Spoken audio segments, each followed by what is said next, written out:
remember when I joined the party when I was 17 years old in Henrico, there was not one Republican office holder in Henrico, not one.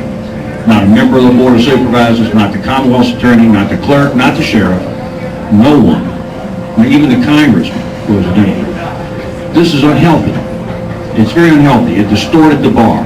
It distorted the business community.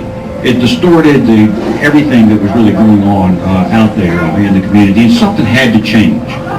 So when I became governor, we had not been successful, and redistricting was on its way, like a freight train. And we went forward and we raised a lot of money.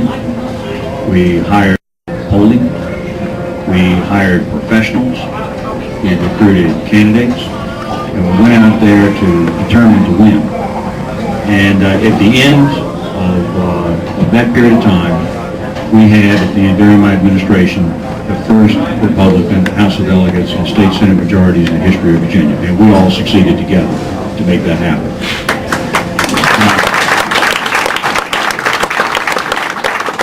There are a lot of ways to run for office now. There are different thoughts about the state and how it is changing and evolving. And there's been assertions that you have to somehow change in order to win. I want you to know that I think that we're all in this for principle. I think we're all in this to really stand for people out there and to stand for what's in the right basis for people.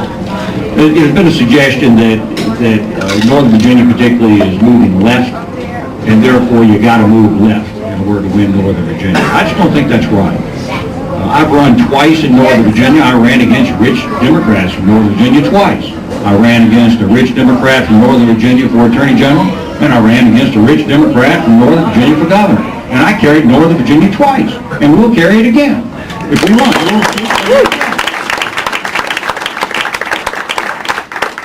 There's a line of thought today in Virginia that is being put out there that's total wrong. That somehow the people of one community or the other are different. They're different type of people. Can you imagine saying that in the 21st century with all this communication we've got and all this travel that's going on, everything that's going on? You turn on the TV today and frankly, it doesn't matter whether you're in Charlottesville or Peking, you can still see the same news. There's so much communication and globalization going on, and yet we have this tendency to suggest that people in Hampton Roads or in Southwest or Northern Virginia are different. People are the same. They care about the fundamental issues that make their lives better, their quality of life better. And that's what I think we have to think about as we go forward. So here's what we do. Let's run campaigns where we stay with our principles.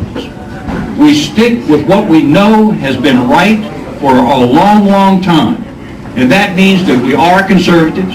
We stand for the people as conservatives. We care about their pocketbooks. We care about their education, about empowering people. We stand for our principles and our values, and we draw people into us, and if we do that, we will win.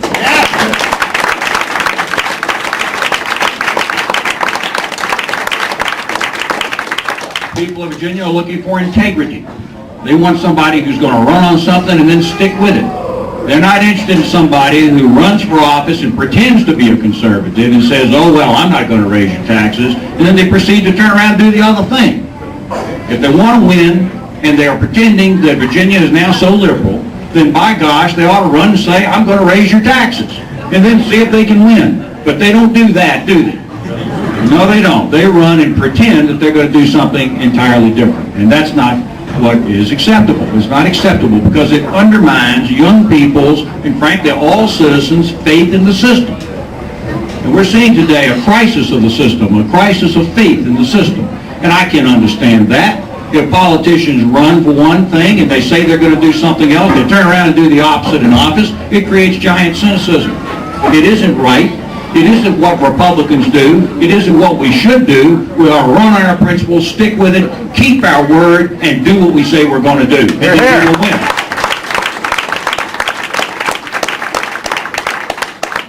Now, we Republicans have got to think a lot about these issues as we go forward this year in the presidential year, senatorial year, congressional years. There's a lot to think about as we go forward, a lot of issues.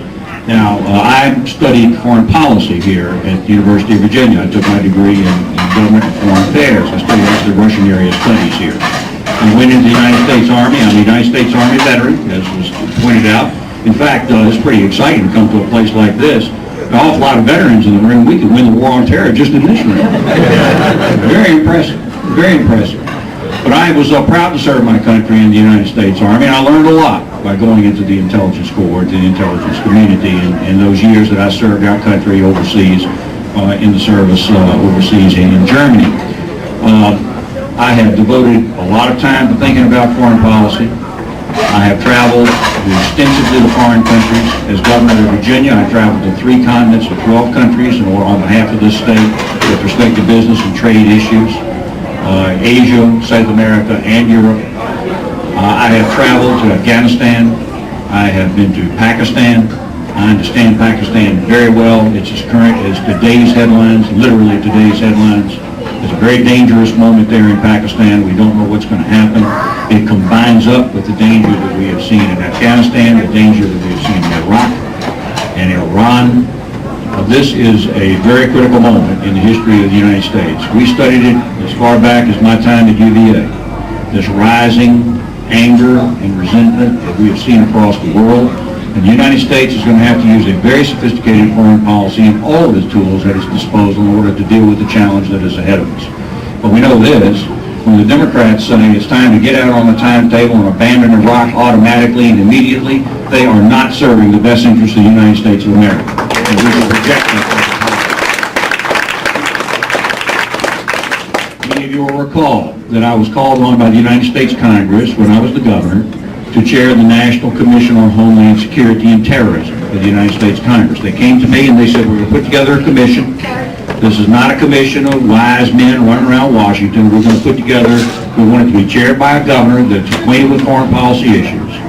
We want to add police, fire, rescue, emergency services, healthcare providers, intelligence community, military people, and really try to determine the status of America in case there is a terrorist attack in the United States. This was 1999.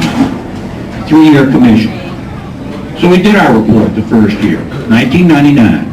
We did an assessment, and we published our report to the Congress and the President and said, this is dangerous.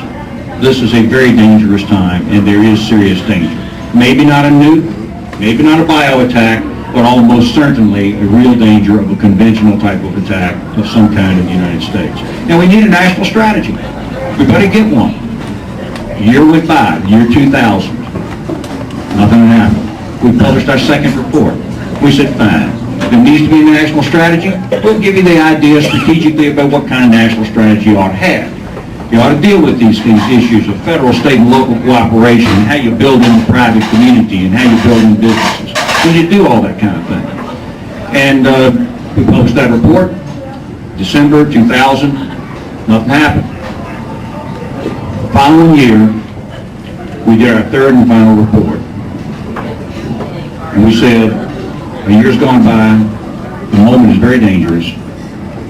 We'll tell you how to write the report. We'll talk to you about several key issues. First was border control.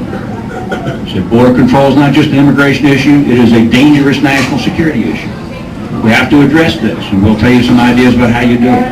We talked about cybersecurity and the sophistication of the American society now, and how technologically enabled we are, and how necessary it was to protect our cyber assets.